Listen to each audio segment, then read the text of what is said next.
के करो हरिया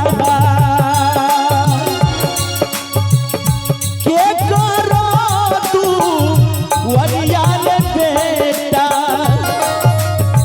लागी हम रहोगे करबई न रही।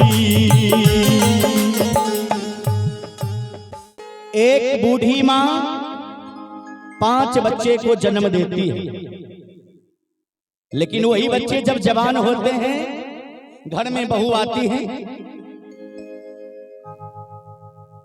तो वही 5 बच्चे 5 बहू से एक बूढ़ी माँ और पिता को पाला नहीं जाता। जब मैया का दुख पड़ते हैं, बाबू के दुख पड़ता है, संजोगवश उनका पुत्र कहीं और रहता है, मम्मी बीमार हो जाती है बूढ़ी माँ, उसी समय के भजन है सोहर है। बूढ़ी माँ करुण कंदन करके उस बीमारी अवस्था में अपने बेटे से कहती है नवरे महीना मागा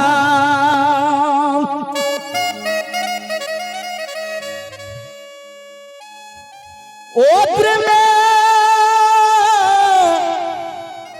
जो गलियऊ रे दुलरा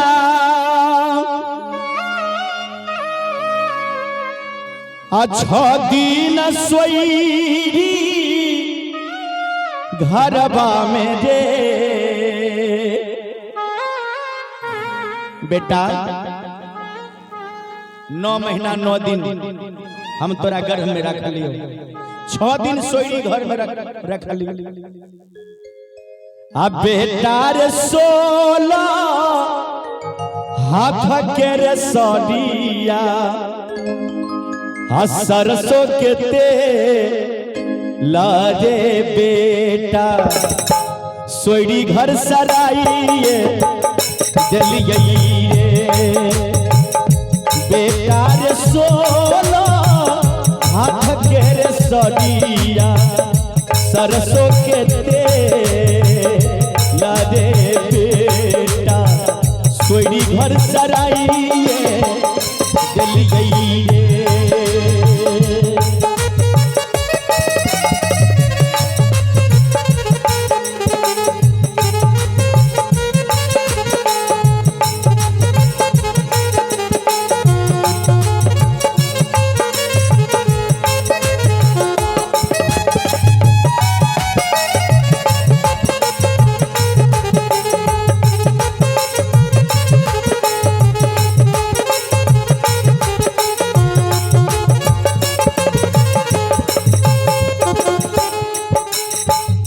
बूढ़ी माँ अपने लाडले पुत्र से कहती है ये बेटा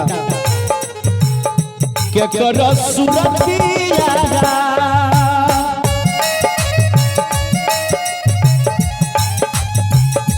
के करो रतिया रे दुलारा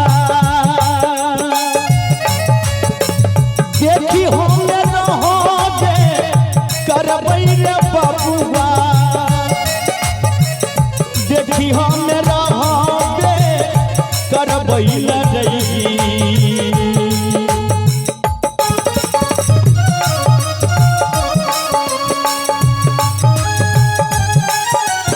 हे भगवान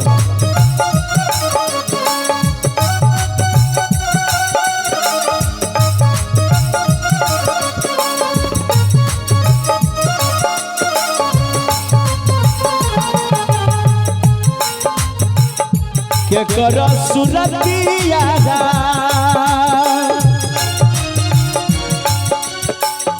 के करो रतिया रे बेटा देखी हम रहोगे करबई न रही।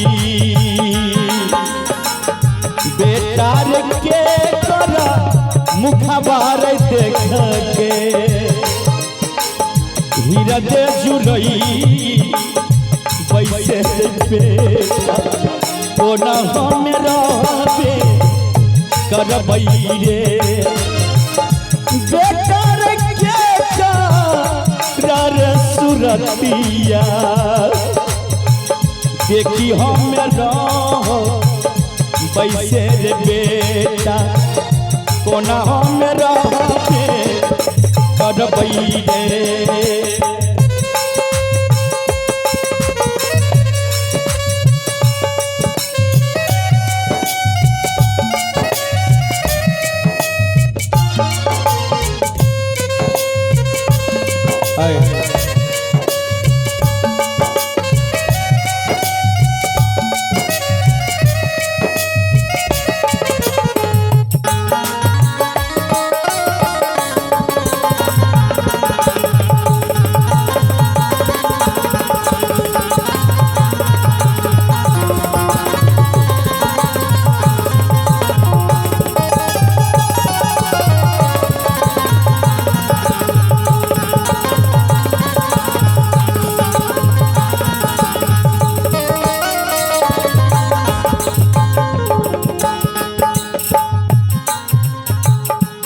अब ये लाइन सुनिए माँ की लाइन सुनिए। दुखवा दरदिया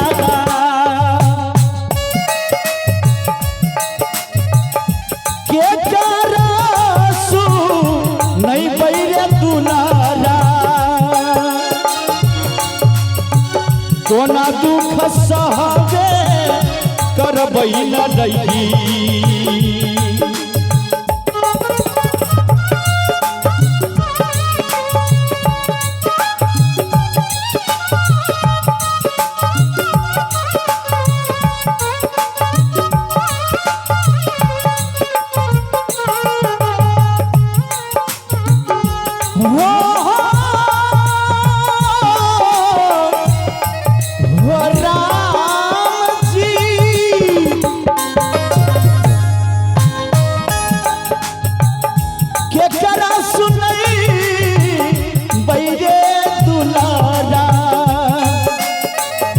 केकरा से कहबे करबई न रही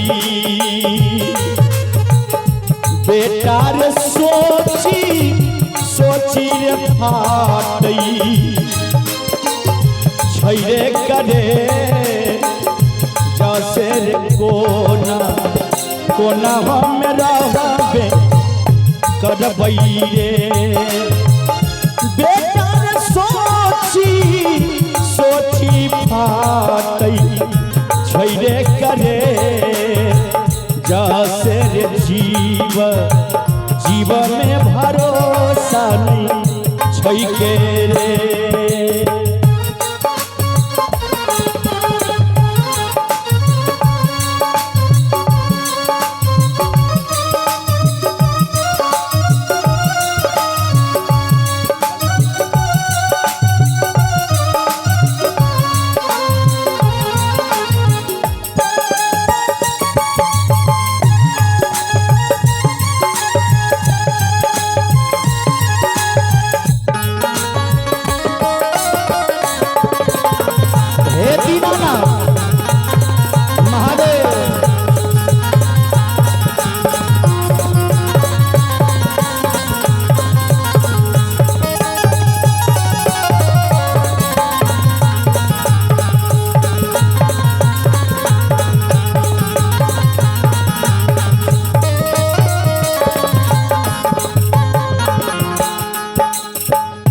अंत में वो बूढ़ी माँ बेटा से कही छे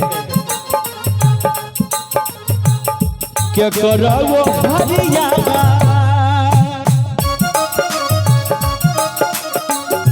के करो दे हरिया रे दुलारा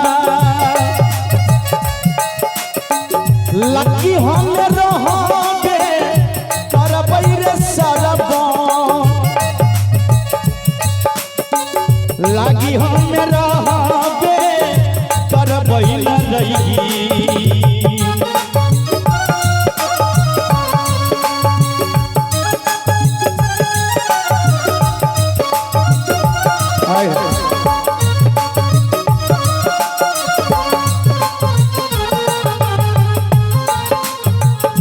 क्या करो हरिया